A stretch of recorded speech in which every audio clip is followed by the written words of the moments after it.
नमस्कार, आप सभी का स्वागत है विंध्य भारत में। मैं हूं आपके साथ साक्षी गुप्ता। आइए बढ़ते हैं कुछ खास खबरों के साथ। महाभारत के भीषण युद्ध के बारे में तो आप सभी ने वेद और पुराणों में पढ़ा ही होगा।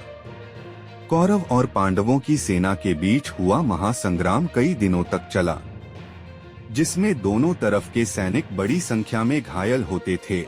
लेकिन शायद आपको यह पता नहीं होगा कि महाभारत के युद्ध में घायल होने वाले योद्धाओं और सैनिकों का उपचार किस जड़ी बूटी से और कैसे किया जाता था। आज हम आपको बताने जा रहे हैं ऐसे ही एक औषधीय गुणकारी चमत्कारी पौधे शल्यकर्णी के बारे में, जो अब विलुप्त होने के कगार पर है। कहा जाता है कि महाभारत के युद्ध में भाले, तलवार और तीर के वार से घायल हुए सैनिकों का उपचार शल्यकर्णी पौधे के पत्ते और उसके छाल के रस से किया जाता था, और उपचार के कुछ घंटों बाद ही घायल सैनिक दोबारा युद्ध के मैदान में लड़ने के लिए तैयार खड़ा हुआ दिखाई देता था। अगर रामायण काल की बात करें तो उसमें 3 महाशक्तिशाली जड़ी बूटियों का वर्णन आता है, जिसमें मृत संजीवनी, विषयकर्णी और शल्यकर्णी है। जिस प्रकार से संजीवनी जड़ी बूटी के सेवन से मरणासन हालत में पड़ा व्यक्ति जीवित हो जाता था, उसी तरह से प्राचीन काल के दौरान विषयकर्णी का पौधा भी विभिन्न प्रकार के बीमारियों में उपचार के लिए उपयोग में लाया जाता था।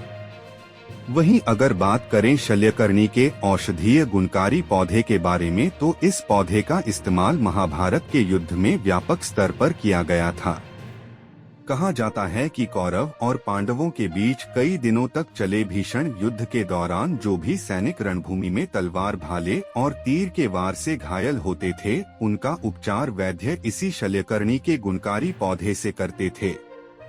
महाभारत काल में युद्ध के दौरान शल्यकर्णी के पौधे के पत्ते और उसके छाल को पीसकर उसके रस को निकाला जाता था। इसके बाद कपड़े को उसी रस में भिगोकर उस कपड़े को घायल सैनिकों के घाव वाले जगह पर बांध दिया जाता था। इसके बाद कुछ घंटों के भीतर ही स्वस्थ होकर घायल सैनिक दोबारा युद्ध के लिए रणभूमि में युद्ध के लिए खड़ा दिखाई देता था। प्राचीन काल में शल्य चिकित्सा वह चिकित्सा पद्धति थी जिसे आज के समय में हम सर्जरी कहते हैं। बताया जाता है कि सीधी और अमरकंटक के पहाड़ी क्षेत्र के अलावा रीवा के छुहिया पहाड़ में इसकी खोज आदिवासियों ने की थी। किंवदंती है कि कई साल पहले आदिवासियों ने एक झरने के समीप एक बड़ी सी मछली को तीर मारकर उसका शिकार किया था, जिसके बाद आदिवासियों ने मछली को घर तक ले जाने के लिए पास ही लगे शल्यकर्णी के पत्तों का इस्तेमाल किया था। उन्होंने शिकार की गई मछली को शल्यकर्णी के पत्ते से लपेटा और उसे घर लेकर गए।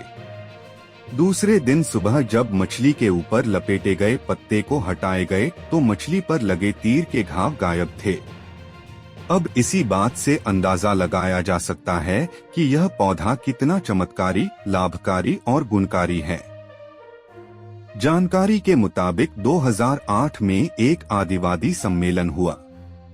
उसी दौरान उन आदिवासियों ने इस दुर्लभ शल्यकर्णी पौधे की जानकारी दी थी। तभी यह पौधा दोबारा अस्तित्व में आया, लेकिन अब यह पौधा विलुप्त होने के कगार पर है। यह पौधा हिमालय पर्वत के अलावा पंचमढ़ी, अमरकंटक और रीवा सीधी के मध्य छुहिया पहाड़ में पाए जाते थे। कहा जाता है कि यह खास पौधे अब काफी कम संख्या में छुहिया पहाड़ मौजूद है, मगर यह गुणकारी पौधा अब अन्य स्थानों से धीरे धीरे करके लुप्त होता जा रहा है। बताया गया है कि आज भी आदिवासी इस गुणकारी पौधे का इस्तेमाल करके बाखूबी अपना इलाज कर लेते हैं।